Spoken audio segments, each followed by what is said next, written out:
Who are the top 12 running backs in our new Dynasty ADP? All that and more on today's Locked On Dynasty. You are Locked On Dynasty Football, part of the Locked On Podcast Network. Here are your hosts, Matt Williamson and Ryan McDowell.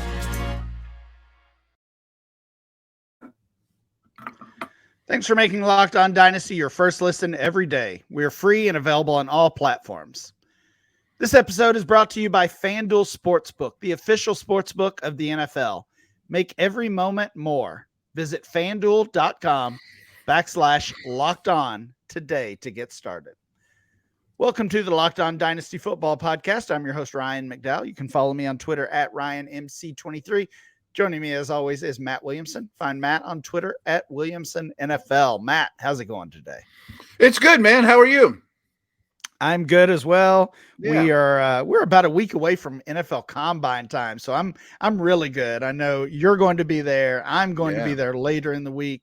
We're going to get to see so many of these rookies that we've been talking about the past few weeks, and that we will continue to talk about. Hopefully, we'll come back with a little more insight for our listeners, but definitely looking forward to that. Yeah, one of the only times we ever see each other in person. Absolutely. It's become an annual tradition. It's a fun one for sure. It is. Matt, we are going to continue talking about those rookies. We'll continue our rookie profile today. We're talking about Zach Evans today, so we'll get to that soon. But before that, I want to hit on some other running backs because over at Dynasty League Football, we have some brand new February ADP. I kind of hinted at it last week. This is my favorite month of the year when it comes to ADP. The rookies are in the pool, and Matt, the rookies are in the pool when it comes to these top 12 running backs in Dynasty. No surprise. We've talked about it. We predicted it. So many other people expected this to be the outcome. But Bijan Robinson is the Dynasty RB1, according to February DLF Dynasty ADP. He went 5 overall in that ADP. Are you surprised even a little bit?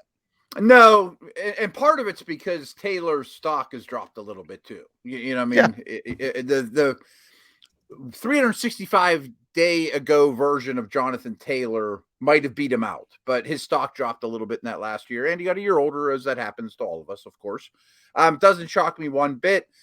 And landing spot matters, but it doesn't much with this guy to me. Is Barkley the only one you can remember that entered the league before he had a team as the number one dynasty running back? And did he qualify from what you remember? Yeah, he did not. We've had some players who have been RB1s as rookies and even before they're drafted or before they have played. Yeah. We've had some running backs to be first round dynasty startup picks in that same situation. But in the 11 years that I've been collecting ADP for Dynasty League Football, Bijan Robinson is the first rookie running back to be the RB1 before drafted and before he plays a snap. So he's kind of breaking new ground here. And yeah, like you said, not surprised. I'm not surprised. It's related to, as you said, related to the drop off in value for Jonathan Taylor. Taylor is still the RB2. I was actually a little surprised to see that, honestly. Yeah, I'm a little torn on that. Yeah, I think he'd be my 3. I think I would prefer Breece Hall over Jonathan Taylor, but I do see those 3 as the top tier. And that's what we have. Bijan Robinson at 1, Jonathan Taylor at 2, and Breece Hall is at 3 overall. Do you agree that is the top tier in our in Dynasty running back rankings? I thought I was going to be a little more controversial saying I thought Hall should be over Taylor, but yeah, I do think they're the top 3. And I just envision an Aaron Rodgers led offense with Hall catching 70 balls, that could be pretty potent. Yeah, absolutely. I mentioned a little bit of a teardrop from Hall to the next guy. That next guy is veteran Christian McCaffrey. I mean, he just continues to put up numbers. Had another awesome season, not really showing showing any drop off in production at all. So I don't think that even though we start to worry about age with these running backs, I don't think we need to worry about it yet with McCaffrey. I still have him as my fourth guy as well. So I agree with the ADP here. I do as well. RB5, Kenneth Walker. This is a player who's losing a little bit of value. Walker has actually been a first round pick in our Dynasty ADP for the past 3 or 4 months now. He's not this month. He fell to the second round. He is at the top of the second round, but still losing a little bit of value. We've seen Hall come back ahead of him. McCaffrey has overtaken him in the ADP. How are you feeling about Kenneth Walker now that we're into the offseason? Well, I mean, it was a young group of tackles. I mean, we had a lot of questions about the offense. Penny was in the mix. I think all those things got answered in a positive way. I can't see Seattle, bringing in a back of note. I thought he played really well as a rookie. So I think this is proper. I mean, looking at this list, the top 7 or 8 or so, I think are pretty obvious. And I don't have any qualms with the order except for Hall over Taylor. I think he's number 5. All right, well, let's get to it then, because I do agree with you. Walker is 5. Saquon Barkley is RB6. Travis Etienne is RB7. And Austin Eckler is the running back 8. I guess the only argument I would have here, and I think we kind of talked about this a little bit on a recent show, is that I'm valuing the top guys as young and, in my opinion, elite, and that's Robinson, Taylor, Hall. The next tier for me is older and elite. And certainly that's Christian McCaffrey. He comes in at 4th, as I said. But should Austin Eckler be closer to 5th than where he is at 8th? I kind of feel like we're undervaluing Austin Eckler. Good way of putting it. I think he could be potentially right behind McCaffrey, in front of Kenneth Walker. Yeah, I like the way you put that. So I think you should probably McClump. I don't know. I'll go so far as to put Eckler over ATN. I don't know if I can put him over Walker, though. Okay. All right.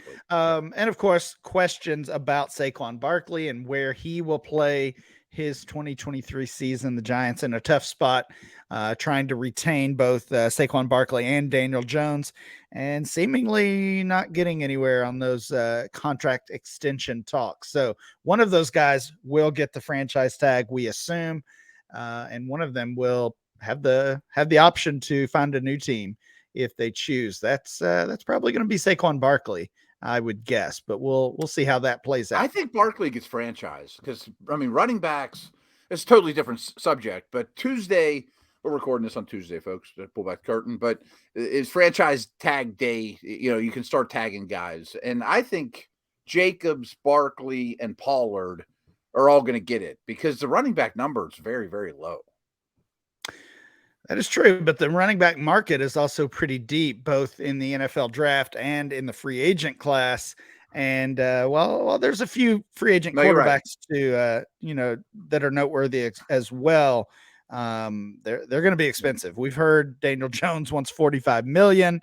Good luck with that one. That is obviously much higher than the tag. I don't know. The Giants definitely in a tough spot. They are. They're in a strange one. Matt, you said you agreed with basically the top 8 running backs on this list. Running back 9 is Najee Harris. We've talked about Najee Harris quite a bit on this show because of the struggles he had during the 2022 season, because of your close connection to the Pittsburgh Steelers. He has really started to regain some value, and I do not agree with it. I don't think he should be running back 9. I don't think he should be a top 12 running back. This just feels too high for Najee Harris. Sounds like you agree with that. I do. I don't think he's super impressive on the field. And I think his rookie days of owning like 85% of the touches are done. Warren's a good backup that they found off in undrafted. And Harris and it's not a great offense. I mean, I just don't think he's a tremendous player. Like, of all the people on this list, I think he's the worst football player of the group. And Harris versus Ramondre Stevenson, to me, really isn't that close. Yeah, the next three guys are clumped in together with a very similar ADP here in the late third round, and that's Najee Harris, Javonte Williams at 10, and the guy you just mentioned, Ramondre Stevenson at 11. I agree with you. I want Stevenson above both of those guys. Yeah. I think we could flip-flop this order. I'd be much more comfortable with it. Although, again, I don't think Najee really belongs even in the RB1 category at all right now. Javonte Williams, though, an interesting story. He's bounced back and regained some value. We see that with these injured players basically every season. So not a real surprise, but maybe a slight surprise to see him above guys like Nick Chubb, who is not on this list. Josh Jacobs, who is not on this list. These guys are not top 12 running backs currently. DeAndre Swift, he had an up and down year and has lost some value. This is the first time he's out of that RB1 conversation in quite some time. Derrick Henry, always a value loser in the offseason, value gainer in the regular season. So he's on that same ride. But Matt, the last player on this list is another interesting one because it's another rookie. Jahmyr Gibbs is the 12th running back drafted. That makes him a running back one in his first month as in the league, I guess, technically, or in our ADP data. I was surprised, honestly, to see Gibbs. I mean, I get the rookie love. I like Gibbs as a prospect, but this feels a little bit high right now. It does. I was a little shocked to see him. Of these bottom four, Harris, Williams, Stevenson, Gibbs, Stevenson's clearly one for me. I might have Gibbs ahead of Najee and Javonte. In a standard, not super flex league, if I have 1-2 and someone offers me Najee or Javonte for it, I don't think I say yes.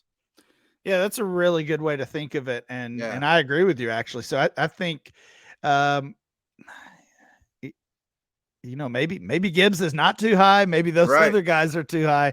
But I read off a list of names there that are not here. Swift, Jacobs, Chubb, Henry. Chubb's big to me, yeah. Yeah, I don't know. Rookie fever might have taken over a little too much, and expectations. I want his landing spot too more than I do Robinson's. I mean, because he's such a receiver. Oh yeah, guy. Yeah. That's certainly going to be crucial. That is a look at your top 12 running backs. Again, according to that brand new DLF Dynasty ADP, we're going to come back and talk about that same thing tomorrow. We'll hit on those wide receivers tomorrow. Nice. And we'll continue the conversation talking about Zach Evans right after this. If you're looking for a delicious treat, but don't want all the fat and calories, I mean, who wouldn't want that? Then you got to try a Built Bar. And what makes Built Bar so good? And for starters, for me, it starts with the chocolate. Real chocolate, 100% chocolate. They have awesome flavors: churro, peanut butter brownie, coconut almond. I'm not sure exactly how they do it, but their bars taste like candy bar while maintaining some amazing macros. I mean, they're super healthy. 130 calories, 4 grams of sugar, but 17 grams of protein. Like, that doesn't quite add up. And now you don't need to wait around to get a box. I mean, for we've been telling you forever, go get your Built Bars at Built.com. Now you can get them at Walmart. You can get them at Sam's Club. Head to your nearest Walmart, walk in the pharmacy section, grab yourself a box of Built Bars. You can pick a 4-bar box of cookies and cream, double chocolate, or coconut puffs. Or at Sam's Club, you can get a 17-bar box with brownie batter or churro. And thank me later.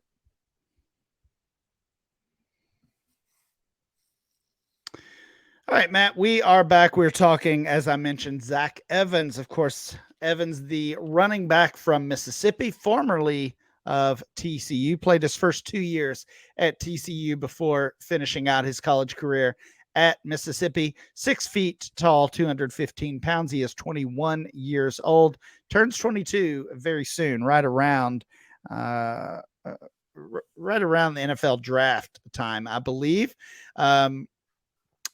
Evans was really an interesting story coming out of high school, Matt. I don't know if you remember this, but he was a 5-star recruit. He was the running back 2 in his class, and obviously very highly sought after. He could not make a decision. This kid visited every school there was to go to, and all the big names were after him, as you would expect with a 5-star recruit. he did not commit until May of that off season before his freshman year. And, so many of these high school players are not only committing early, but they're even early enrolling. They're going in that they're skipping the final semester of high school and enrolling in college and starting that spring practice. All of that didn't happen for Evans because he was linked to so many schools. He was projected to go to multiple different schools and finally ended up staying home and going to TCU. I don't know. There was a little bit of kind of a bad taste in your mouth if you were following that process. Something just didn't seem right about it. Hopefully that's just a bad take or a bad way to remember it by me, but something certainly seemed off about that recruiting process. So I was in recruiting for 3.5 years. I was a recruiting assistant at Pitt. I was the director of football ops at Akron, and I toured these kids around with their families and all that. And I understand that a lot of times they're 16, 17 years old and they're very immature, and some of them don't have great upbringings and all that stuff.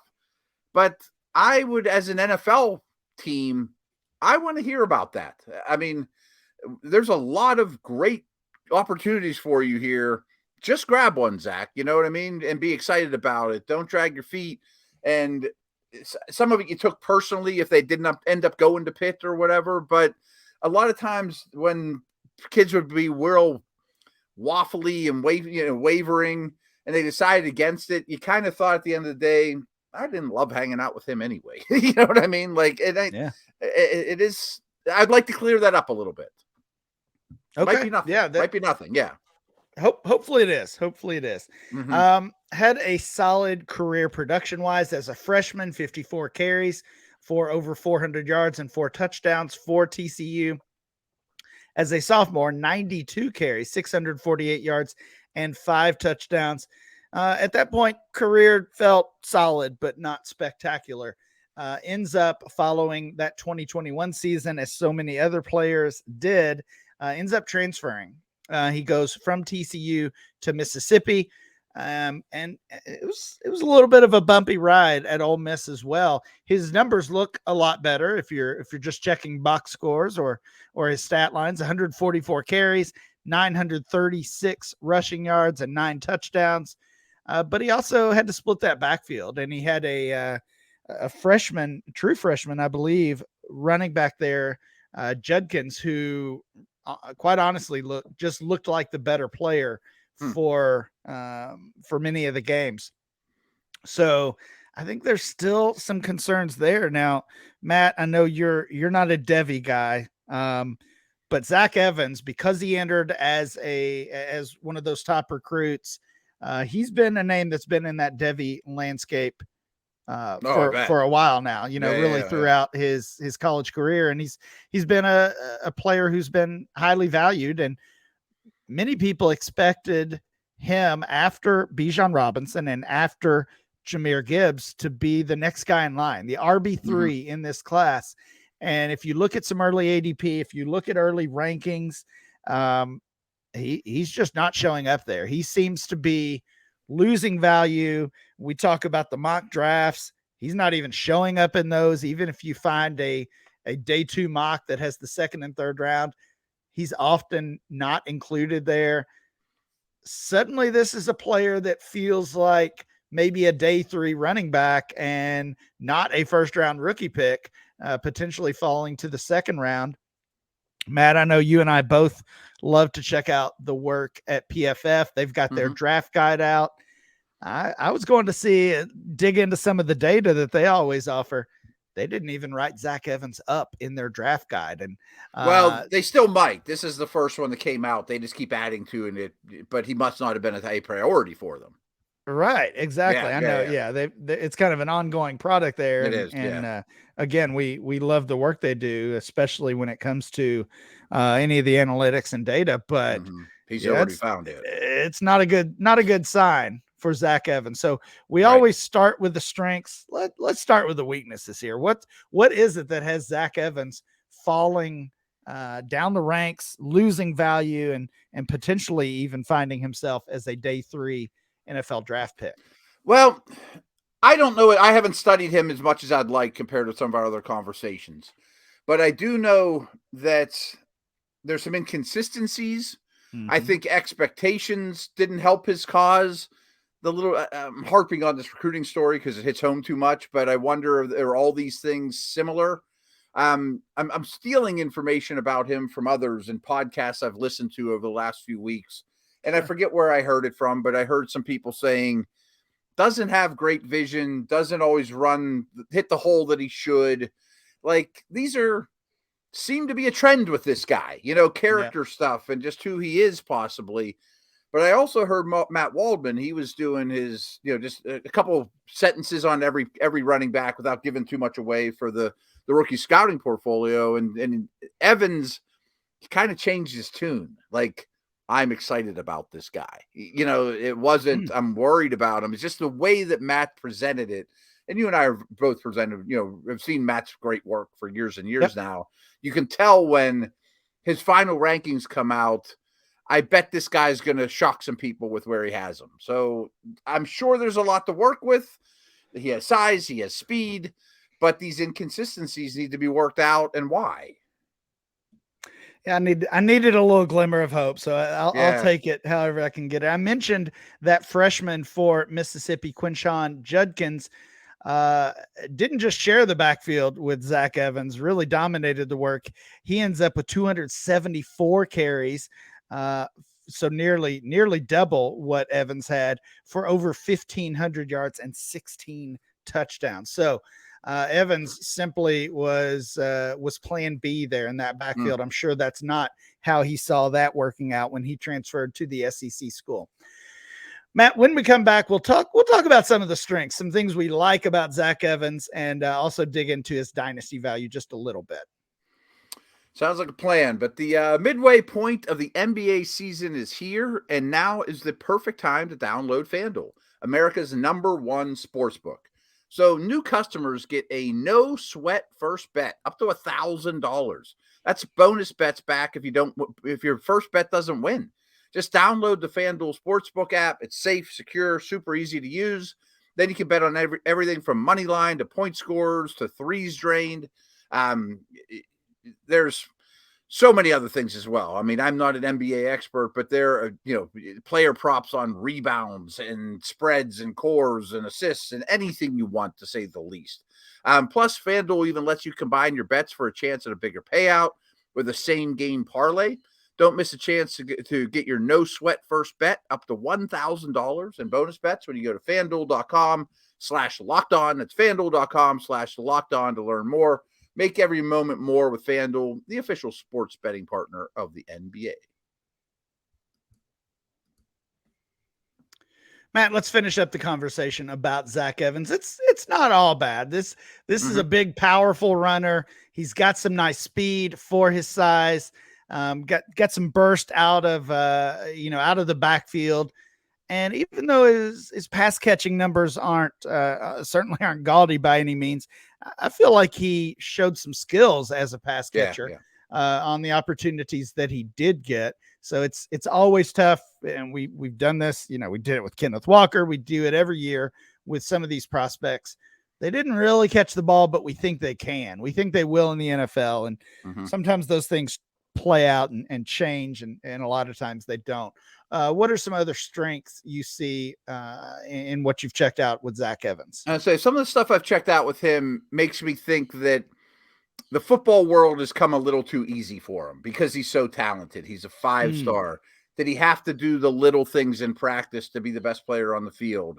No, not really. Did he have to grind the pass blocking stuff and route running precision? No, not really. I'm still going to get the football. I'm the best guy out there.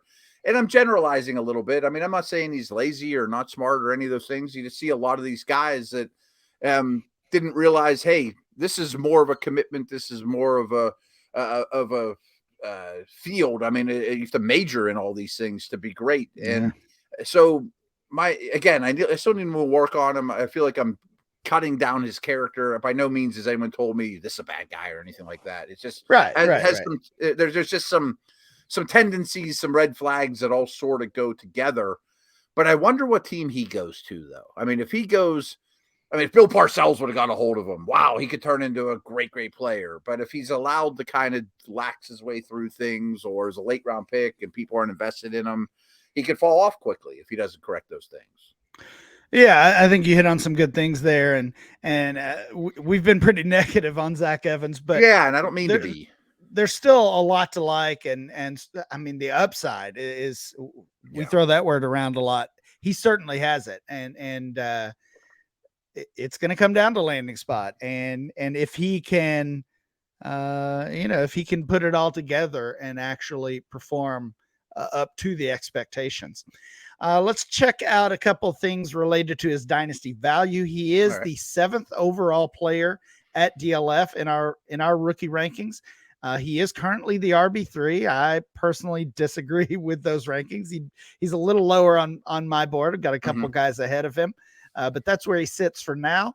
If you look at the rookie ADP, which also is posted on DLF, that's brand new as well. He is the 111 pick there. So looking more like that late first and barely hanging on to that first round rookie draft spot. I don't see him as the RB3, but 111 doesn't sound insane to me.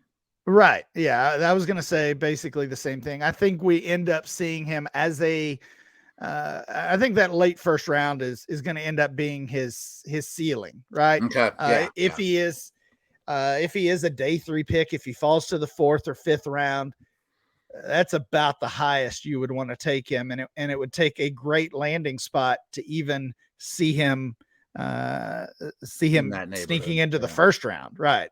If the draft capital's bad, the landing spot has to be perfect. We've played this game with, Keyshawn Vaughn and with Trey Sermon, and it hasn't worked out very well with those guys, certainly. So there's going to be some traps in this running back class. Hopefully Zach Evans is not one of them, but we're going to be watching that to see how he does at the combine. We'll do that next week, and how that draft he might shine there playing out. Yeah. He could definitely come out of that as a winner, as a riser. That could be a good setting for him for sure. Matt, that is it for today's show. Please make sure you download and subscribe to the podcast on Apple Podcasts, Spotify, or wherever you get your podcast. Remember to follow the show at Locked On Dynasty. Follow Matt at Williamson NFL, and I'm Ryan MC23. We'll be back next time with more Locked On Dynasty.